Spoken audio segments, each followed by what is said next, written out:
Hello, this is Lavistro, the Dragon of Cyberspace, coming to you with all news, tips, and tricks within the gaming spectrum. And this is Reviews of the Whyrm, the Axis Unseen. According to its Steam page, the Axis Unseen describes itself as a mysterious, open world heavy metal horror game where players collect their enhanced senses hunting nightmarish folklore creatures. The game's back of the box features includes Hunt and Track Monsters, primitive metal soundtrack, upgradable hunting senses, unique arrow types, and uncover secrets discovered by past hunters.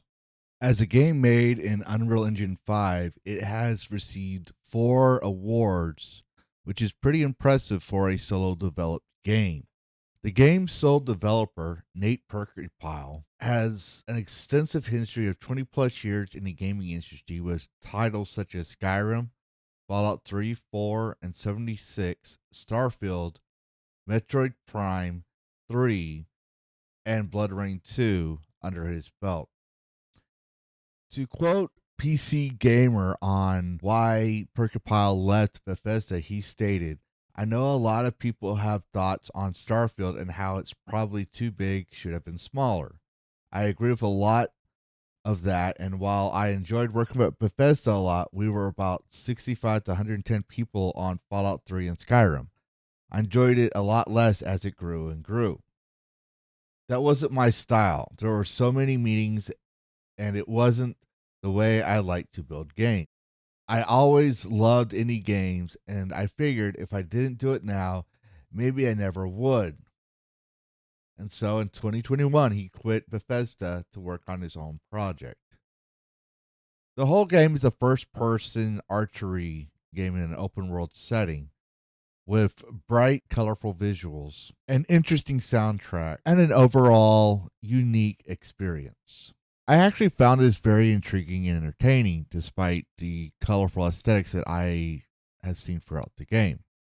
I wanted it to be fair and have a good grasp of the game, so the following criteria were selected to enhance my experience. While I usually customize my graphic settings and usually choose a harder difficulty, I chose to use the out of the box settings. So I left the settings untouched. A normal difficulty so I can observe the game's world. And tried its unique set to music metal intro. The first 5 minutes is a terminology used to describe from starting up the game, ending into 5 minutes of the game being launched. This would include the title menu, any character customization, and where you're at within the 5 minute mark. I will say that the main menu is what makes or breaks a game in this point. I found the lighting and coloring a little odd, expecting a horror game. It's a little darker feel, maybe in the lighting dimmed a little bit. The lighting made the coloring seem off, and it was not appealing to me visually as an aesthetic. Some of the text was hard to read that was not on buttons. So like the text in the mid bottom of the screen and the version number at the top. I would say the version number should be a little smaller print, maybe in the lower left-hand side, with the as well as the logo.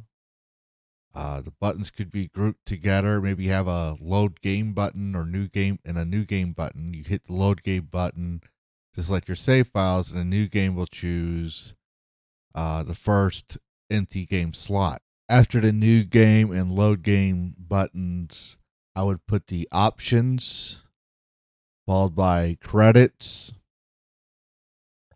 patch notes, send feedback, and quit underneath those buttons, grouped on the same place in the mid left hand corner of the screen. This is to maximize space for everything else, and I think that would have been a better choice. The demo text in the middle of the screen, like I said, was hard to read.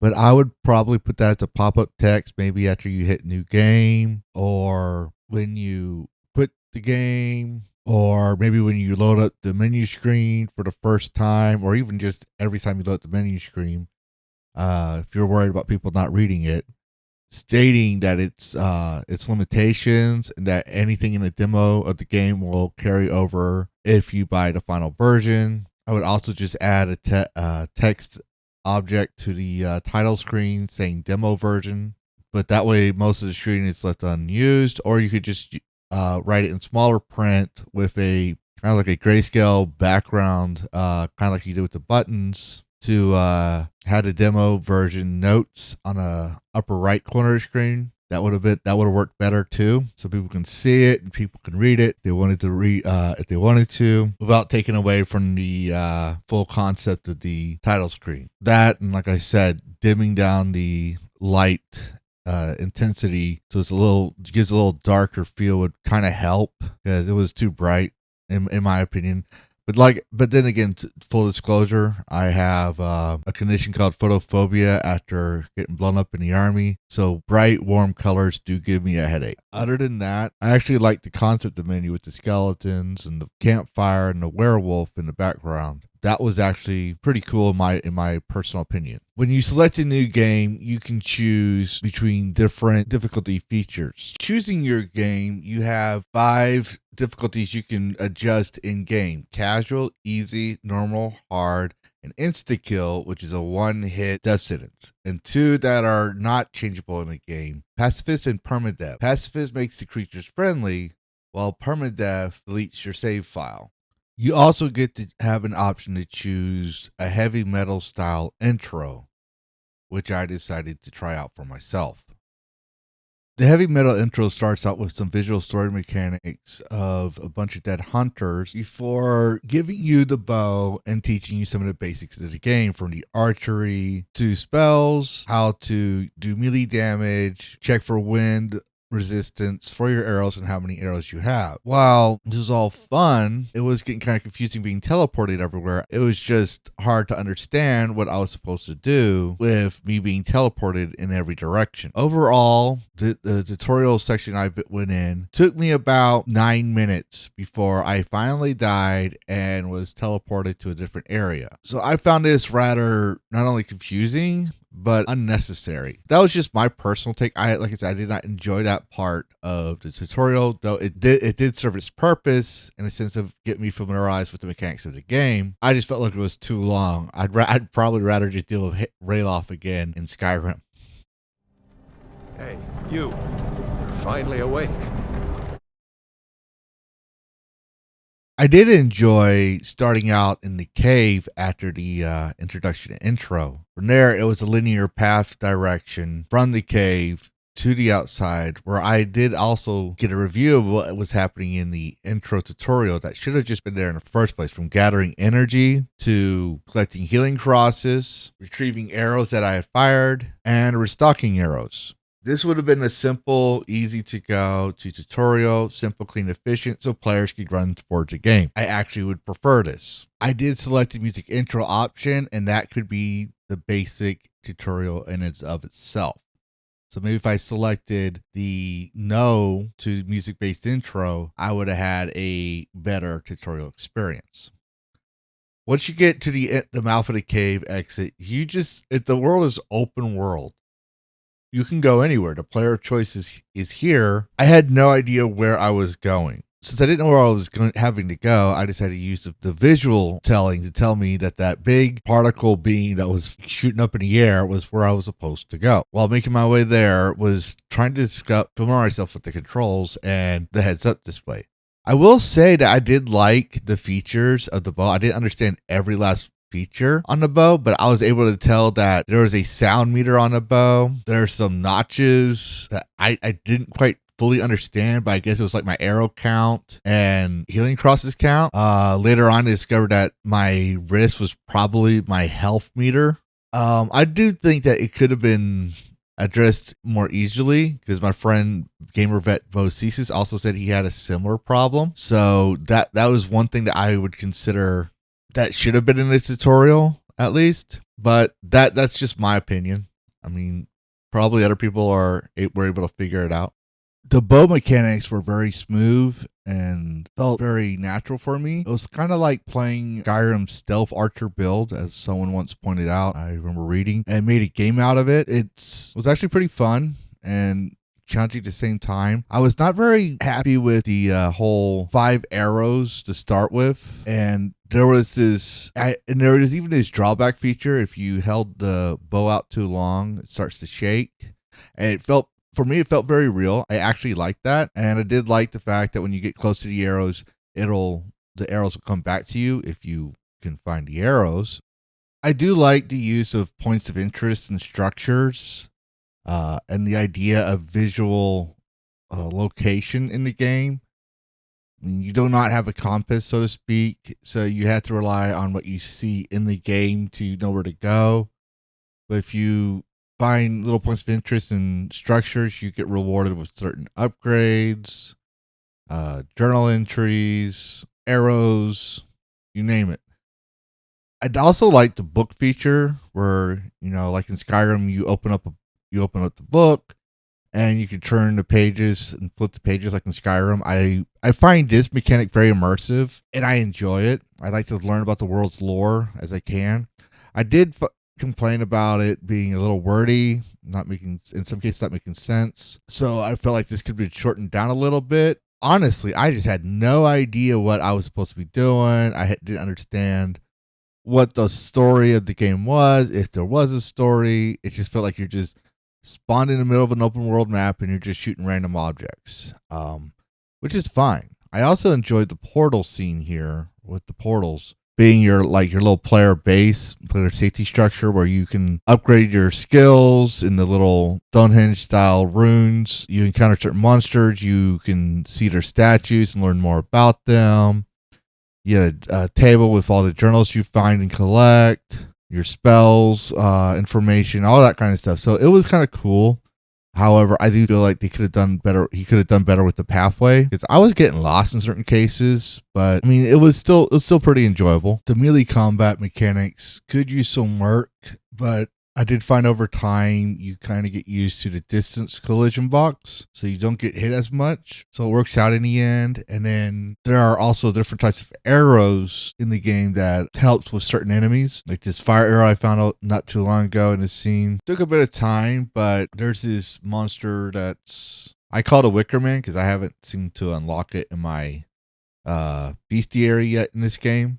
But you shoot regular arrows at him, it does nothing. But as you can see here, I shoot him with these fire arrows and keep my distance.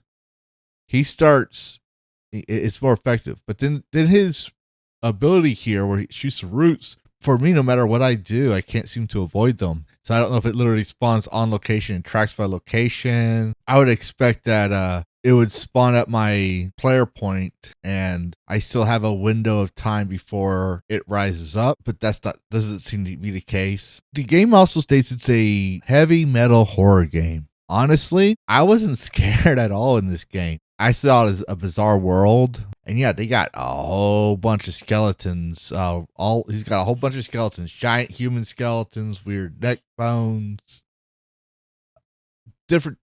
You name it. There's skeletons everywhere. Everywhere. There's some sort of skeleton, but it didn't feel like a horror game.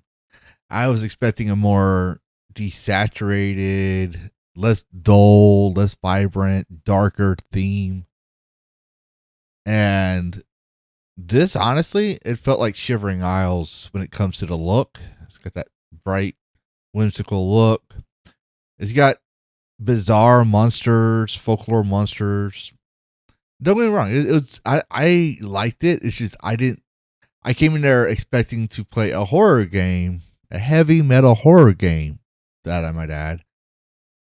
And it didn't feel like a heavy metal horror game. While I listen to heavy metal music, I don't really watch a lot of heavy metal music videos to tell you if I felt like I was in a heavy metal music video world. It wasn't scared, definitely wasn't horrified, definitely wasn't something that even rose fear in myself. It was more of a hunting game. And like I said, it was still fun. I think people should try it, give it a chance. But I do think that it has a great concept, but needs a lot of work. But still, for a solo dev and a solo dev with 20 years of experience on this, and these are just my takes. He could probably watch this video and be like, "Who the fuck are you to tell me how to make a game?" And that's his right. But I play games, and this is just my critique from playing a game. So you can take that for what you will. You take it for what you will. I would say, yeah, the game comes out October 22nd. The demo is free. So I don't know if the demo will still be out after October 22nd. I don't know. But you should definitely try to download it, try it out. And if you like it, keep the game in keep the save file at least, and that way your progress carries over. But I think there's a lot more fixes that need to be going on in here. I also was not very fond of the music. He called it the Steam page called it primitive metal. It just felt like someone on a guitar strumming strings. Dun dun dun dun dun dun. It actually made me want to go fall asleep. I'm not gonna lie. If that's primitive metal, that's kind of like people uh, throwing eggs on a wall and calling it art. I mean, it was not music to me. There were some parts that had good music. Don't get me wrong, and some parts that were a little weird. But